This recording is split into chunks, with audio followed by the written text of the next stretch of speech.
Le Seigneur soit avec vous. Et avec votre esprit. Évangile de Jésus-Christ selon Saint Matthieu.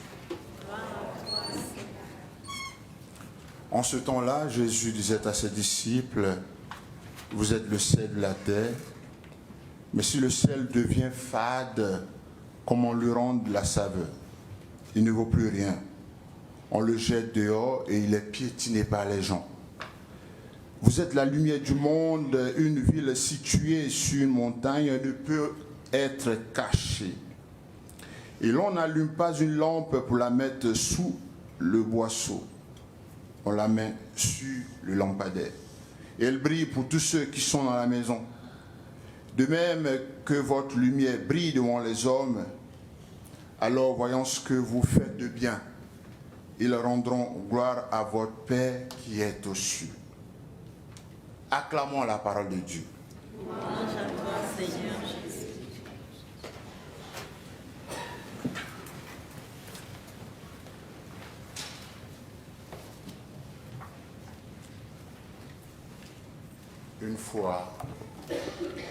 Une fois de plus, bonjour à tous et à toutes.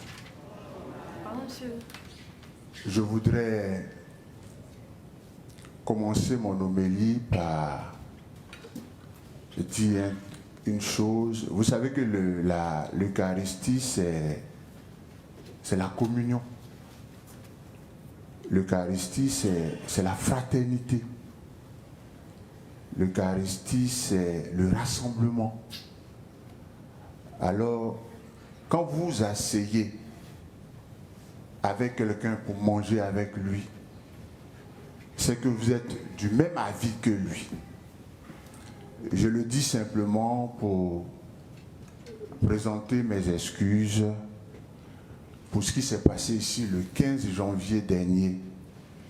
Il y a eu une grosse maladresse qui s'est introduite un peu dans la cérémonie, de ma part bien entendu, et des informations, des échos qui me sont remontés. Ça a beaucoup déplu à chacun de vous. Alors, je voudrais très humblement et sincèrement présenter mes excuses à chacun et à chacun de vous. Ceci étant, voici l'évangile. Le Seigneur nous dit dans l'évangile que nous sommes le sel de la terre. Nous sommes la lumière du monde. Vous voyez, moi, en réfléchissant à cet évangile, j'avais cru que le Seigneur disait deux choses différentes. Le sel de la terre et la lumière du monde. En vérité, quand vous y réfléchissez très bien, vous vous rendez compte que c'est la même chose. Parce que le corps humain, il a besoin de sel. Hein. La nature a besoin de sel. Le sol a besoin de sel. On nous a enseigné, on parlait des sels minéraux. Je ne sais pas si vous vous en souvenez. Ça, c'est le 1. De 2, la Terre est une planète du monde. On connaît tous les planètes les plus répandues, Vénus, Saturne, Jupiter, ouais, Mars. Donc, le sel de la Terre, c'est la même chose que la lumière du monde. La deuxième chose, c'est que quand vous lisez bien le texte, il faut faire attention. Le Seigneur ne dit pas, vous serez le sel de la terre. Il ne dit pas ça. Le Seigneur ne dit pas non plus, oh, vous aurez dû être le sel de la terre. Non, il dit, vous êtes. C'est-à-dire que nous sommes dans le présent. Nous sommes dans le présent. Et le présent, il est constant. Il n'y a pas un présent passé, puis il n'y a pas un présent futur. Alors, le fait de dire que vous êtes le sel de la terre, la lumière du monde, nous interpelle sur le fait que nous c'est notre identité. Ça, c'est la première leçon de cette page d'évangile. Vous êtes le sel de la terre, vous êtes la lumière du monde, c'est notre identité. C'est ce que nous sommes en tant que chrétiens. Et en tant que chrétiens, nous devons rester. Voilà.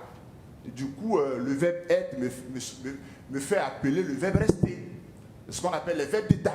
Donc, être, demeurer, rester. Nous sommes le sel de la terre, alors nous devons demeurer et nous devons rester le sel de la terre. Quand une femme va dans un magasin avec des amis et qu'elle voit son mari passer, elle ne dit pas, c'était mon mari. Elle ne dit pas ça. C'est mon mari. Il est mon mari. Il reste mon mari et il demeure mon mari. Je suis allé la fois dernière dans une école pour la confession et pour la messe. Et à la fin de la messe, les parents étaient là. J'ai vu un enfant qui a dit à son ami, c'est mon papa. Il n'a pas dit, c'était mon papa. Il n'a pas dit ça, il a dit, c'est mon papa. Alors, tu es ce que tu es et tu dois rester ce que tu es. C'est-à-dire, tu es bon, tu ne peux pas être mauvais. Et le sel donne du goût au repas. Le sel, c'est la saveur. Le sel, c'est la vie. Le sel, c'est la ferveur. Le sel, c'est... Il faut du sel. Autant qu'il faut du sel, il faut de la lumière. Alors, chrétiens que nous sommes, nous ne pouvons même pas envisager de ne pas être bons un seul instant. Nous devons rester bons toute notre vie. C'est ce que ça veut dire aujourd'hui, l'évangile. Il faut rester bon, il faut faire l'effort d'être bon et rester bon toute sa vie. Ça veut dire quoi? Être bon, ça veut dire que tu dois exclure de ta vie tout ce qui est colère, méchanceté, jalousie, la haine, ouais, la délation, ouais, tout ce qui rend amer la vie. Parce que là où il n'y a pas de sel, il y a quoi? Il y a du dégoût. Le repas est fade. Quand il n'y a pas de sel dans le repas est fade. Le repas est dégoûtant. Le repas est amer. Le repas est rejeté. On n'en mange pas. Mais quand il y a du sel là-dedans, on est tous contents d'être à ce repas. Et même on va féliciter la cuisinière. Bravo, tu peux nous monter la recette. Je vais vous raconter une histoire. C'est l'histoire d'un monsieur que j'ai rencontré. Quand nous étions séminaristes à Rome, on était allé à Lourdes pour un pèlerinage avec des amis. Alors on était logé dans un hôtel et j'avais aperçu un monsieur qui était presque handicapé, paraplégique. Voilà, c'est-à-dire il ne pouvait plus marcher. Donc on le poussait. Et il y avait une demoiselle qui le poussait. Alors moi, je croyais que c'était soit son frère, oui, soit sa parente, oui, un truc de ce genre. Tellement curieux, moi je me posais les questions, je veux tout comprendre. Alors je les ai approchés pour dire, mais vous êtes parentés? Et la dame qui me dit, non, nous ne sommes pas parentés. Hein. Et la dame profite pour raconter l'histoire qu'elle venait à peine de finir ses études. Elle vivait dans le même immeuble que le monsieur, quand le monsieur a fait un accident. Alors, il était seul. Qui allait s'en occuper? Il n'avait ni femme, ni enfant. Elle décida de ne pas se marier. Elle a décidé de ne pas se marier, de ne pas avoir d'enfant pour pouvoir s'en occuper. Il fallait l'envoyer à l'hôpital. Il fallait lui donner ses médicaments. Il fallait le doucher. Il fallait faire ses courses. Qui allait le faire?